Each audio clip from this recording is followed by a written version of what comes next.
Bem-vindos ao programa Diálogos sobre a Vida, que eu e meu amigo Eduardo Iver debatemos, conversamos, refletimos sobre a obra do grande pensador Jiddu Krishnamurti. E o tema que escolhemos para hoje é o ciúme um veneno? Palavras dele, em todas as letras. O ciúme é um veneno. E se você sabe que uma coisa é um veneno, você toma o veneno? Então, a ideia hoje é a gente explorar, como sempre, a consciência humana. O que é o que o Krishnamurti faz? Todos os temas que ele aborda, ele volta a entrar na temática, como opera a nossa mente, como opera a nossa consciência.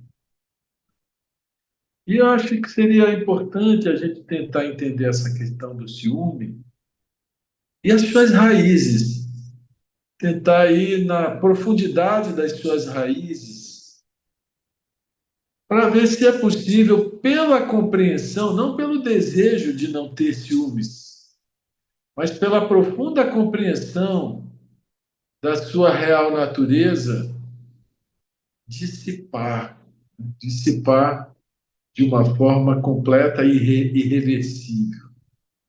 O Krishnamurti sempre diz que quando a gente compreende uma coisa por inteiro, aquela coisa não volta, ela não se repete. Mas quando a gente tem uma compreensão meramente intelectual, verbal, aí a gente fica lutando com a coisa.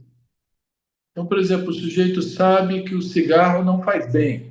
Ele sabe isso intelectualmente, mas ele luta com aquilo por quê? Porque ele não tem a plena consciência de si mesmo, do hábito que desenvolveu, da questão química que influencia no corpo, do meio de fuga para um tédio.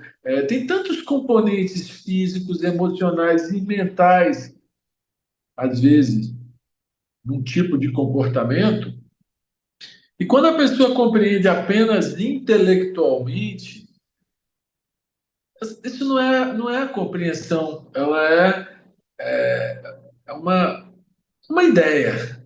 E uma ideia nem sempre tem a força de produzir a transformação. Inclusive, enquanto que a compreensão, que é esse compreender o processo por inteiro, a coisa por inteiro, todos os níveis, físico, emocional, mental e espiritual, aí essa compreensão que vai à raiz do problema, ela tem esse poder de extirpar, de eliminar, de transformar efetivamente. E daí a gente vai ver que essa questão do ciúme, primeiro, ela atenta contra a liberdade essencial do ser humano. O Krishnamurti até tem um livro, a primeira e a última liberdade. Então, esse é um tema muito forte na obra dele, essa questão da liberdade. Como é que a gente vai aprofundar nessa questão da liberdade se a gente quer tirar a liberdade de alguém, se a gente quer interferir nos movimentos de alguém, se a gente quer, de alguma maneira, travar ou bloquear ou cercear a vida de alguém? Porque o ciúme é isso. E ele se relaciona muito diretamente com a inveja, porque a inveja, o ciúme já é difícil de perceber em si mesmo. A inveja é muito mais, porque são comparações muito rápidas que o pensamento faz, até inconscientemente, até sem perceber, que geram movimentos emocionais que a gente pode chamar de ciúme e de inveja.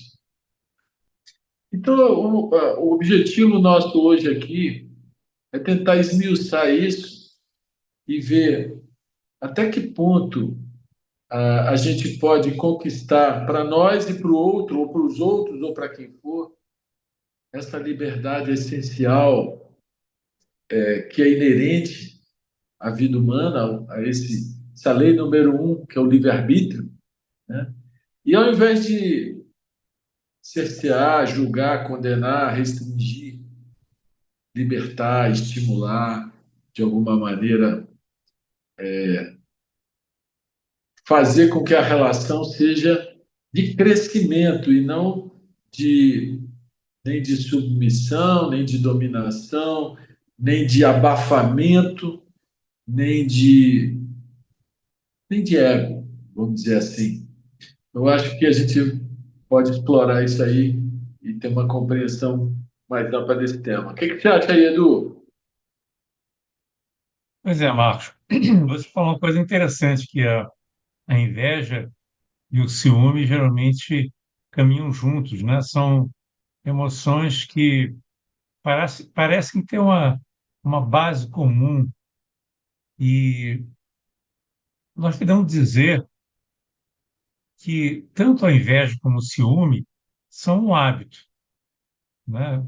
E se nós observarmos, olharmos para a nossa vida e a vida das pessoas à nossa volta, nós percebemos que ciúme, inveja brotam desde a fase de criança, né? Você vê, é, por exemplo, na escola, uma, uma criança tem inveja do outro porque conseguiu, uma nota melhor, tem ciúme do coleguinha porque a garota deu mais bola para ele do que para si, não é? Então, são sentimentos que já surgem, desde uma tenra idade e vão se tornando uma, um sulco mais profundo na psique humana. E é interessante também de notar que algumas pessoas são mais ciumentas e mais invejosas do que outras, né? Não sei se a gente pode afirmar que isso é um traço de caráter, um traço de personalidade, mas é um fato que a gente vê. Tem pessoas que são extremamente ciumentas e outras não tanto. E, mas nós temos que reconhecer que, em todos os casos, é um hábito, talvez um hábito menos arraigado para alguns do que para outros. Talvez tenha a ver com o estágio evolutivo, a gente não sabe realmente o que leva as pessoas. Mas a gente percebe que o hábito é uma coisa que vai crescendo na medida que ele é alimentado, né? O hábito, ele, para se sustentar, ele precisa da repetição. Quanto mais você é ciumento, mais essa força do ciúme aumenta, mais aquela energia do ciúme se torna, é, mais presente, né? Quebrar um hábito é uma tarefa difícil, né? Isso todos nós já percebemos que existem limitações, todas as pessoas têm suas limitações, todos têm os seus defeitos, suas virtudes, a sua personalidade, sua maneira de ser, mas você quebrar um hábito exige uma energia e uma capacidade de percebimento muito grande. Que o que acontece geralmente, Marcos? Vamos supor que você olhe para, faça uma retrospectiva das suas atitudes e perceba, eu estou sendo ciumento, ou então eu estou sendo invejoso.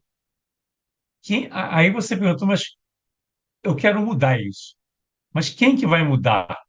Né? Quem é essa entidade que vai fazer com que você deixe de ser ciumento, né? Aí que a coisa pega um pouco, porque às vezes o próprio pensamento está querendo mudar alguma coisa que incomoda, mas usando os mesmos métodos que criaram o hábito, né? O pensamento tem a ver com a memória, tem que ver com a comparação, tem que ver com todos os mecanismos que nós utilizamos dentro da nossa vida diária.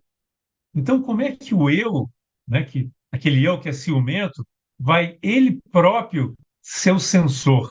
Quer dizer, agora eu não quero mais ser ciumento, como se ele fosse capaz de censurar a ele mesmo.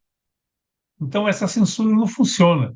Você se percebe o invejoso, o ciumento, aí você diz: não, agora eu não vou ser mais. Mas você continua sendo a mesma entidade, você não mudou. Então, aquela sensação, aquela emoção vai voltar, uma vez que as circunstâncias propiciem aquele tipo de sentimento, aquele tipo de emoção.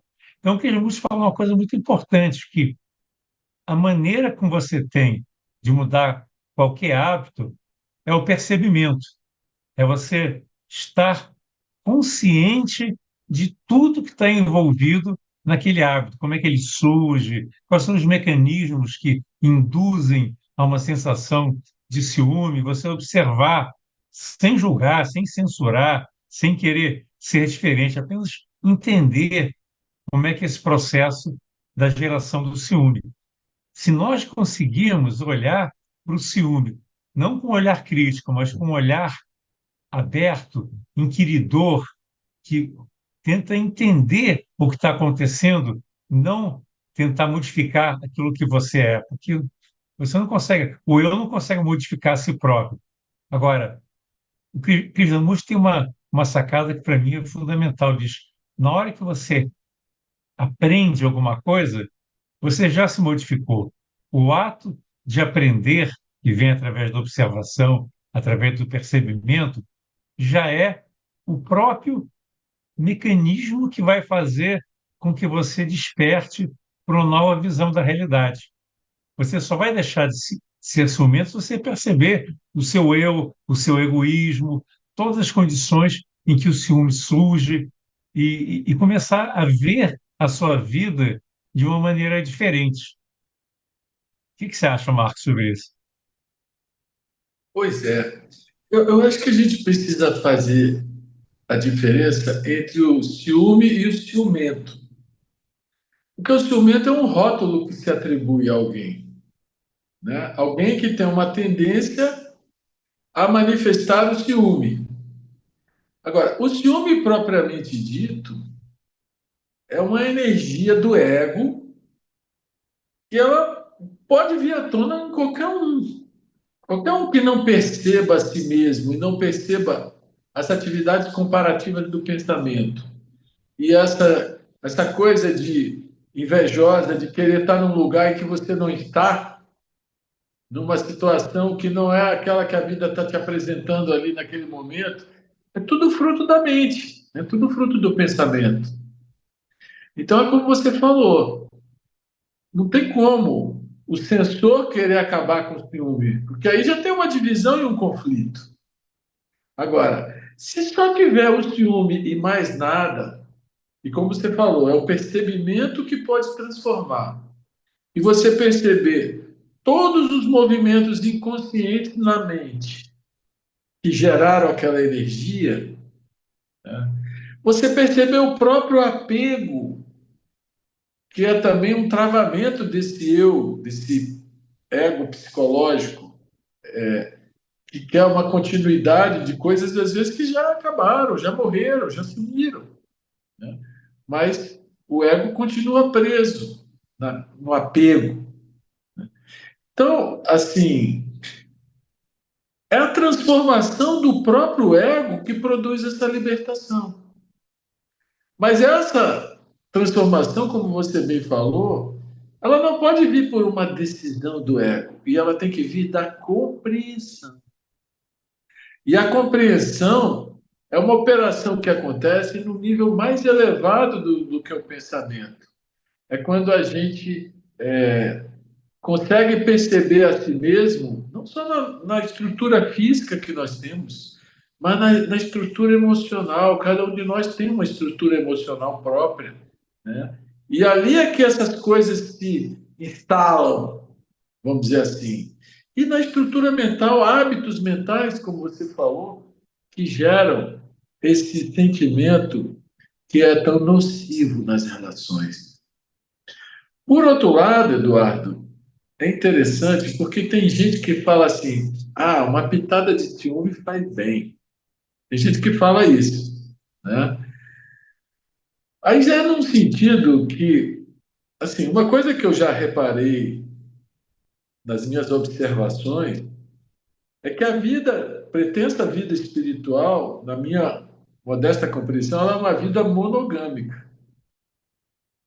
E uma vida monogâmica, uma relação monogâmica, ela pressupõe um cuidar do outro, um ter uma atenção com o outro, um ter uma presença na vida do outro. que não seja uma presença sufocante, que não seja uma presença que tolhe o espaço, né? Uma presença que soma, que venha a somar, um ajudar o outro no processo de crescimento.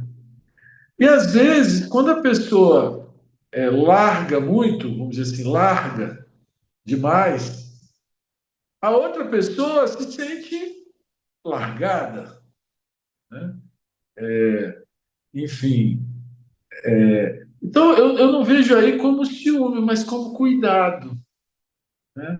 Porque se você sentir que a outra pessoa quer seguir um outro caminho e você quer, de alguma forma, interferir, ou mesmo quer fazer alguma outra coisa diferente, seja lá o que for, que não seja outro caminho, mas seja, né, um movimento diferente, e você quer cercear, aí você vai ver que é o ego que está travando, é o seu próprio ego que está travando.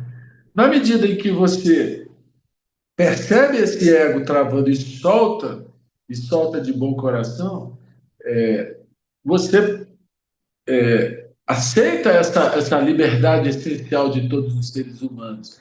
Mas isso não quer dizer que você esteja descuidando, né? Sempre vai ter um olhar que acompanha a vida do outro, diferente do olhar que impede o movimento do outro.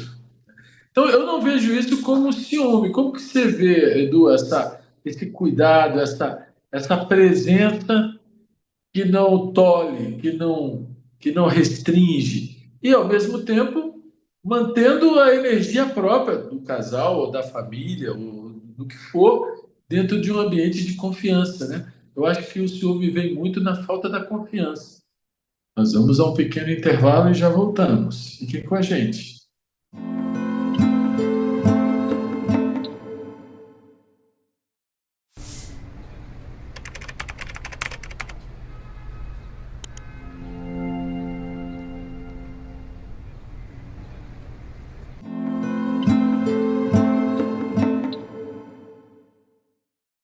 Estamos de volta, nosso programa Diálogo sobre a Vida, que eu e o Marcos Rezende conversamos sobre os ensinamentos de Krishnamurti.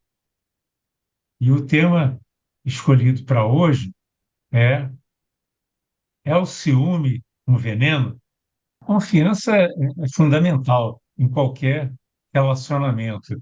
O ciúme, eu acho que ele só prospera quando não há essa confiança. E, e eu ainda adicionaria um outro ingrediente. O ciúme e a inveja prosperam quando existe insatisfação com a vida, né? Você está insatisfeito com você mesmo. Aí você vê uma pessoa conquistar a garota que você queria. Aí você tem ciúme, né? Você vê uma pessoa tirar nota melhor que você na escola, na universidade, ou ser mais reconhecido no trabalho. Aí surge também a inveja. Então, é aquela sensação de que você não está satisfeito com você mesmo. E aí você queria ser melhor e não consegue ser. Então você olha para o outro e aí surge o ciúme, surge a inveja. São coisas que demonstram até uma imaturidade, que é a incapacidade de você aceitar a você mesmo como você é, com suas limitações, com as suas fraquezas, com as suas vulnerabilidades, e, e não querer que todas as pessoas façam aquilo que você quer. Cada um é livre para fazer o que quiser, né? O ciúmes vem muito da tentativa de dominação também, né, Marcos? Vamos dizer, num casal. O, o marido ciumento não quer que a mulher saia, porque se ela sair, alguém vai poder paquerar, ou vai ficar olhando para ela. Então, isso surge de uma sensação de posse que tem a ver com insegurança. Então, se vê que são vários sentimentos e várias percepções separatistas e equivocadas que levam a essa sensação de ciúme ou de inveja. Então, se nós estivermos atentos, nós vamos perceber tudo isso, o quanto Às vezes nós estamos insatisfeitos com a nossa pessoa, nós queríamos ser mais bonitos, queríamos ser mais ricos, né? E assim por diante, né? O pobre tem inveja do rico, o feio tem inveja do bonito, Ou e mais assim por jovens, né, diante, né? Edu? Hã? Gostaríamos de ser mais jovens também, né? É, às vezes o velho tem que ser mais jovem, isso acontece também, né? E, então, todo esse jogo, né, de não aceitação da vida como ela é, até o saudosismo, queria ser de novo jovem, eu queria ser diferente do que eu sou, eu queria ter uma outra cor de pele, queria ter uma cara diferente, e são tantas coisas, né? Eu não queria ter esse defeito ou outro, né? Queria ser mais inteligente. Então, é sempre aquela insatisfação que é gerada, às vezes, pela própria propaganda, pelo modismo, por os modelos que são os modelos de pessoas admiradas, perfeitas, né? Que não tem nada a ver com a realidade, são apenas construções que a propaganda trabalha. Então, quando você percebe todo esse jogo, como você é levado a achar determinadas coisas que são equivocadas, né? E acaba se sentindo mal, se sentindo imperfeito, se sentindo incompleto, né? Quando você percebe tudo isso, todo esse jogo, todo esse mecanismo, né, social, e percebe o seu eu, como o seu eu está sendo manipulado por tudo isso, e você não tem que ser nada disso, você tem que ser apenas você mesmo. Aí você começa a olhar a vida de outra maneira. Isso que é bonito, né? Você perceber que você não tem que ser nada. Você não tem que ter nenhuma expectativa em relação a você mesmo. Você é aquilo que você é. Você não tem que ser diferente. Você é aquilo, né? Ou você é alto, ou é baixo, é magro, é gordo, sabe mais ou sabe menos, não importa. Você é aquilo que a vida te deu. E você aceitar com amorosidade aquilo que você é uma coisa tão bonita, né? E mais que isso, você colocar todos os dons que você tem a serviço de alguma coisa que vale a pena, né? A serviço do amor, a serviço da compaixão. Isso é quando você deixa de olhar para você mesmo e se achar isso, se achar aquilo, querer ser diferente do que você é.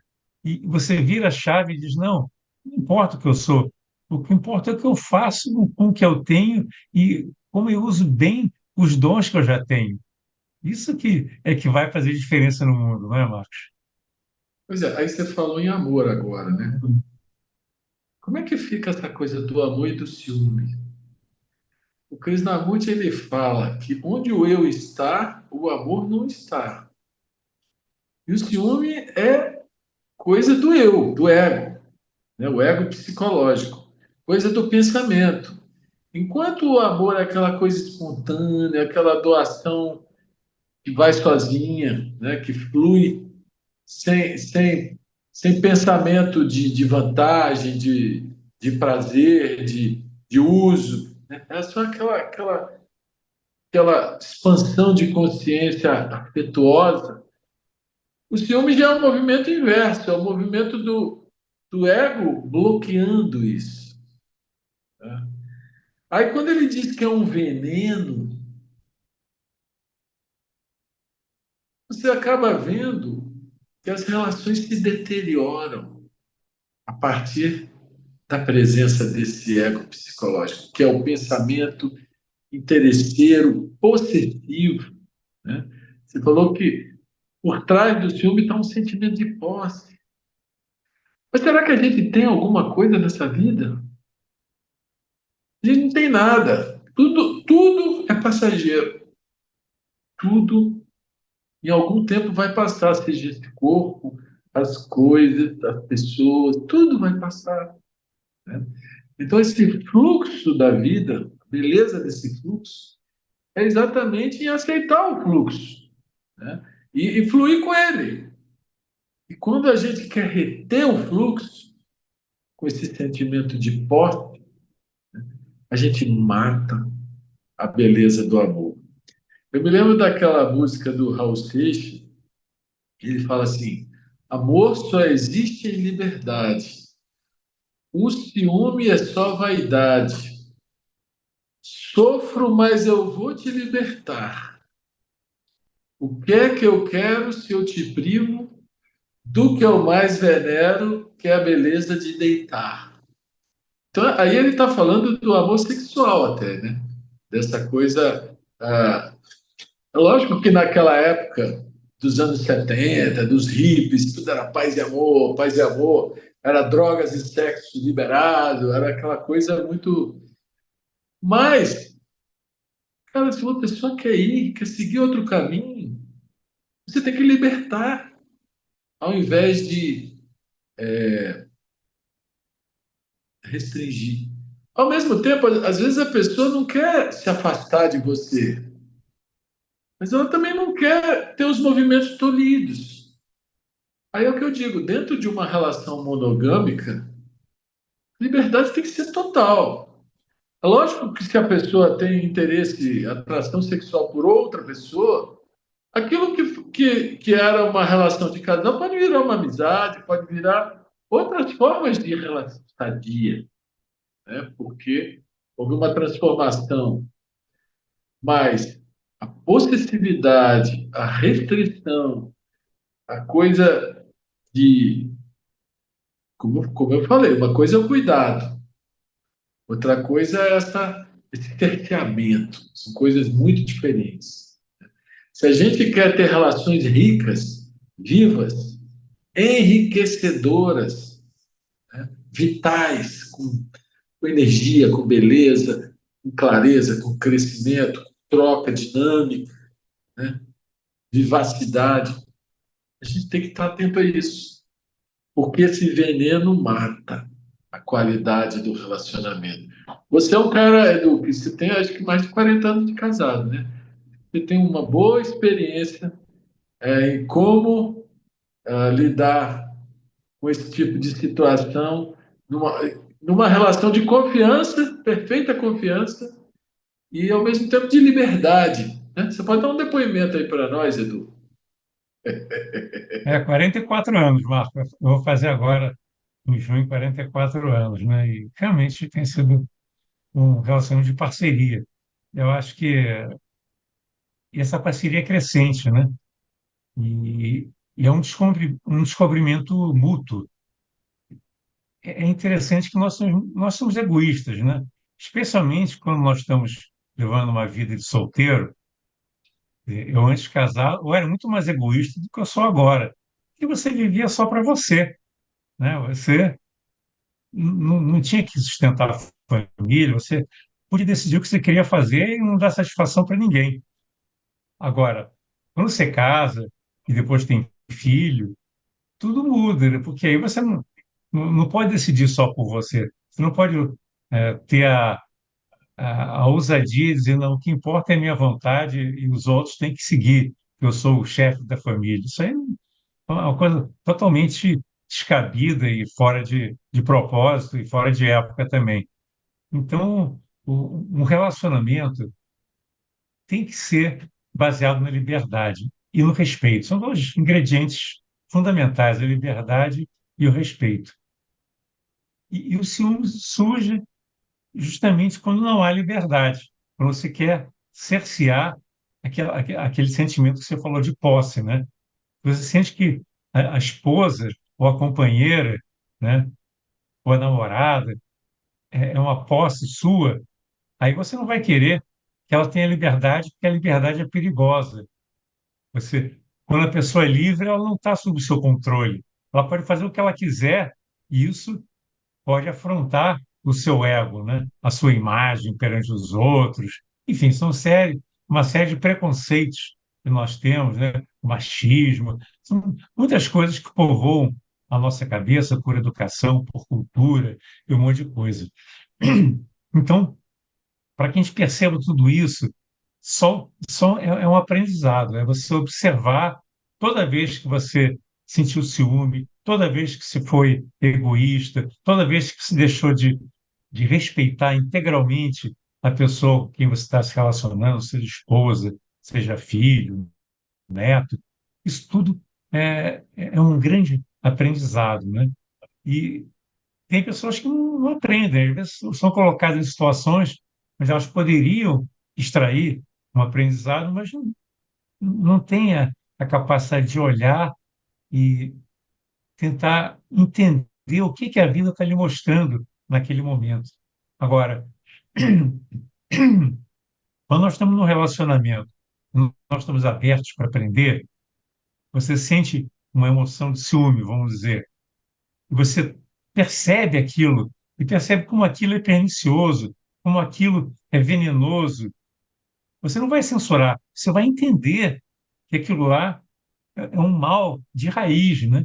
É um mal que veio com você desde criança, mas que é totalmente dispensável e que, pelo contrário, ele começa a prejudicar o seu relacionamento, porque ele passa a cercear a sua liberdade e a liberdade dos outros, né? Dos familiares que estão à sua volta. Vocês veem como é importante, né? Você observar e entender que cada vez que você faz alguma coisa, tem algum sentimento que é no caminho oposto ao do amor, da compreensão, da confiança, né? Tudo isso aí, né?